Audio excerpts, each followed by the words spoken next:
There's so many stories to be told of our early years of history in these mountains, the people's struggles, the conflicts, and the early struggles they had forming this new country. And one such story is the Battle of Horseshoe Bend and the story of the Impatient Cherokee of the Tennessee militia.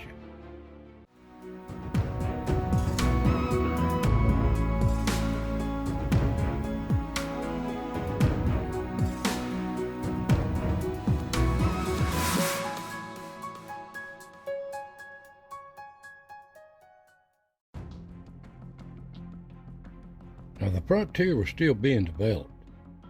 Kentucky became a state in 1792, and Tennessee followed up in 1796. But Alabama and places like that is still being developed. Now, we just went through the Revolutionary War 30 years before, 1812, and the militia of the Tennessee militia come out of these mountains. They was called upon to do their duty to help this new country at Kings Mountain, and they made a big difference. But 30 years later, England thought they would try it again to take their country back. They thought was theirs. The War of 1812 began, all the way to 1815.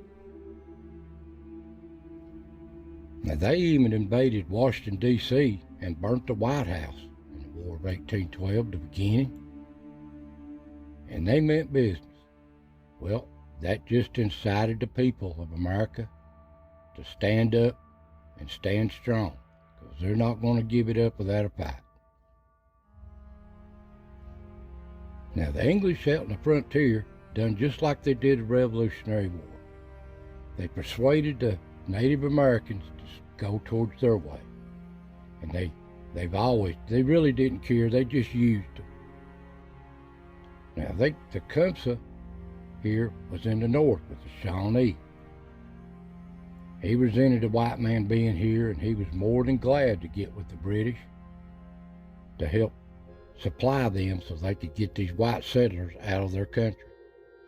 Same way here in the Creeks.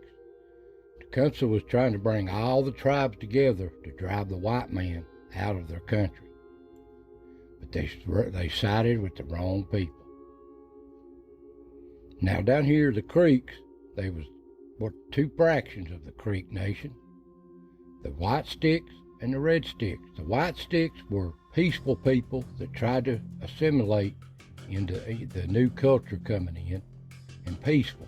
But the Red Sticks, they resented white men being here, and they fought bad. Well, this time of the 1812 war, Andrew Jackson was appointed for the Southern campaign of the 1812 war. Now, the Creeks, they sided with the British, and the British supplied them. And that's what Andrew Jackson was trying to stop. They was going around the frontier, killing the white settlers, burning their homes out.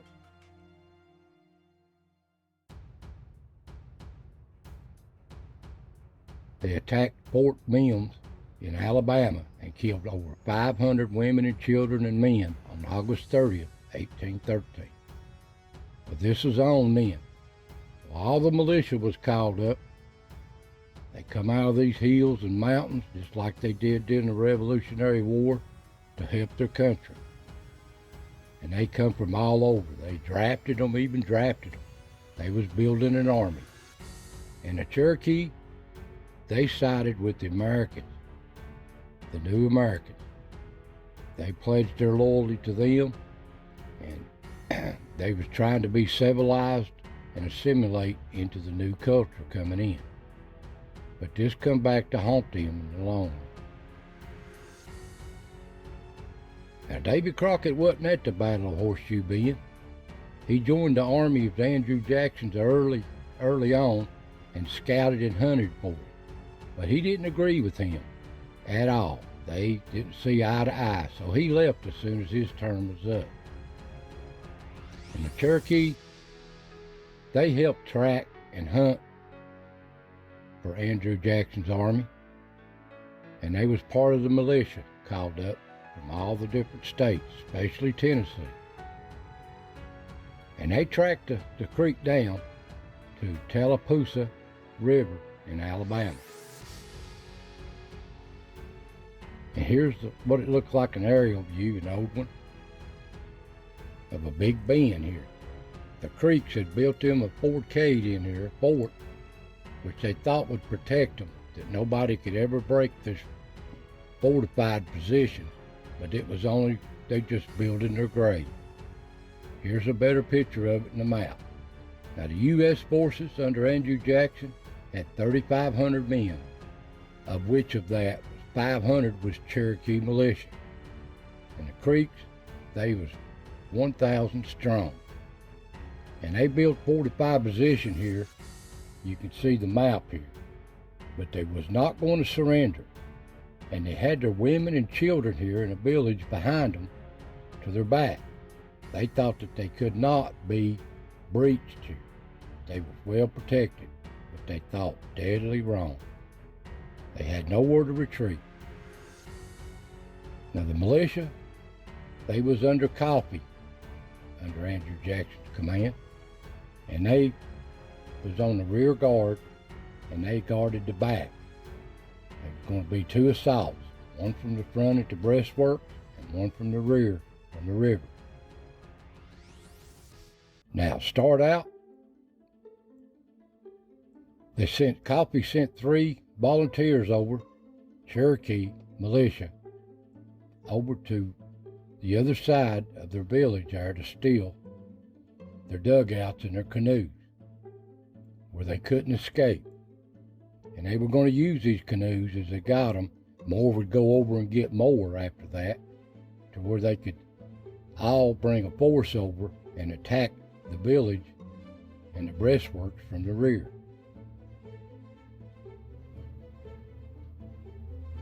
So as they got these numbers over there at the river, they could hear Andrew Jackson on the other side with his couple of cannons firing, drawing their attention. Well, they attacked from the rear. Well, Andrew Jackson, he sent the 39th Infantry frontal assault on their breastworks. This was savage hand-to-hand fighting, really rough. And they forced them from their breastworks, and they forced them into the woods, the high country behind the breastworks, and it was savage fighting. The Creeks swore they would not surrender.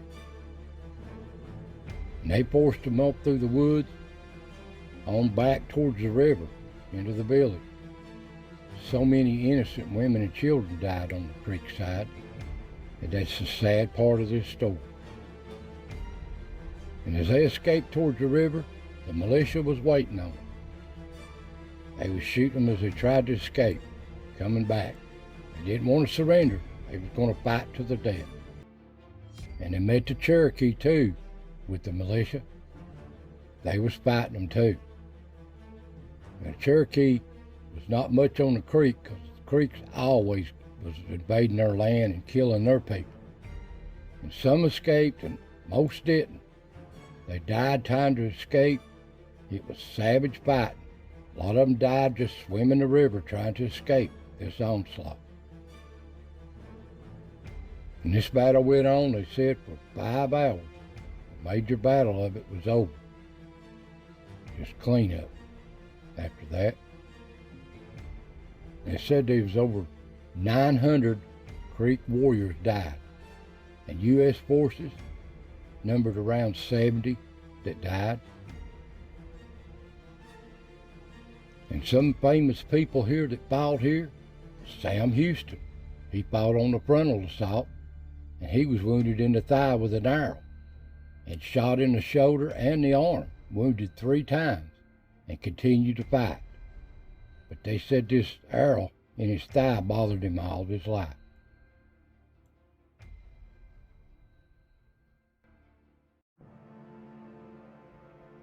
Now there's another one here from the Knoxville area. He was the son of Nicholas Gibbs, a founding father of Knox County in Tennessee. He died here as a captain in one of the militias in Tennessee. And they're buried here at a place called Fort Williams, not far away. Now, all these that died of the 70, 23 of them was Native Americans that died here, that fought for Andrew Jackson. And they're buried here too. This is at Fort Williams, nearby. Markers here, this just, complements the courage of the Cherokee and the militia that they raised and the Cherokee warriors to help Andrew Jackson. And there was so many here that fought that don't need to be forgotten ever. And one here is a David Field. He fought with the Tennessee militia, but he was full-blooded Cherokee. From my ancestry, I've traced it back through my sister doing this. This is my 5th great-grandfather, full-blooded Cherokee. And I've condensed about 12 different document pages down to one just to prove and show what he done. He come out of Hawkins and Granger County into Knoxville, joined the militia, and went down to Horseshoe Bend. And what did he do that's significant? He was one of the 3 volunteers that went over and got the canoes. And why'd they call them Impatient Cherokee? Because they were so impatient to fight. That's all I could say in this history. But right here it is if you can read it. And there's a plaque here to honor the brave warriors of the Upper Creek Nation. They fought to the death.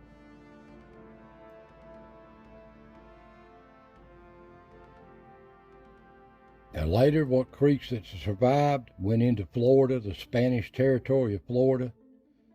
But later on, they surrendered to Jackson. And when they did, they surrendered 20 million acres to the U.S. government. 20 million acres. That's part of Georgia, Alabama, Mississippi. That's a lot of land they give up. And the story goes that after Andrew Jackson took Horseshoe Bend and he worked his way down to New Orleans, the last battle of the War of 1812. But the sad part about this, the British had surrendered just days before this battle took place, so that was wasted life. And after he become president,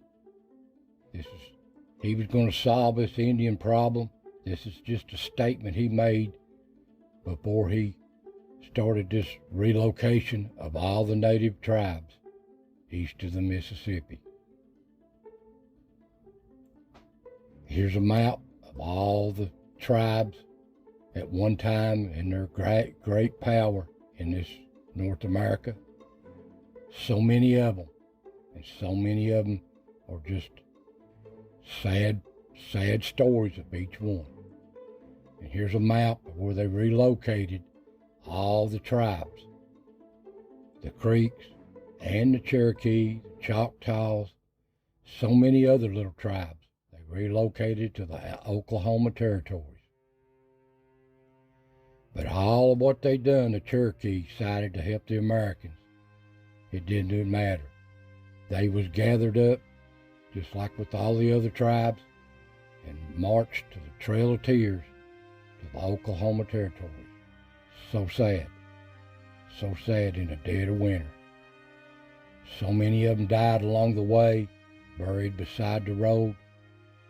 Just so many that's forgotten and buried in unmarked grave. Sad part of our history for our Native Americans. But hundreds hid out in the mountains, and the government didn't force them out. Later, they formed the Eastern Band of the Cherokee here in the Smoky Mountains area called Cherokee, North Carolina. So much history. Now this Horseshoe Bend This is a sad part of our American history. Like so many other stories, it's tragic. These mountains hold so many stories of history, of forgotten heroes and people and Native Americans that fought for their land. So I hope you enjoy these little stories of our history, of our past. They need to be remembered. They need to not be never forgotten. So I want to thank you for watching. God bless, and I'll see you next time.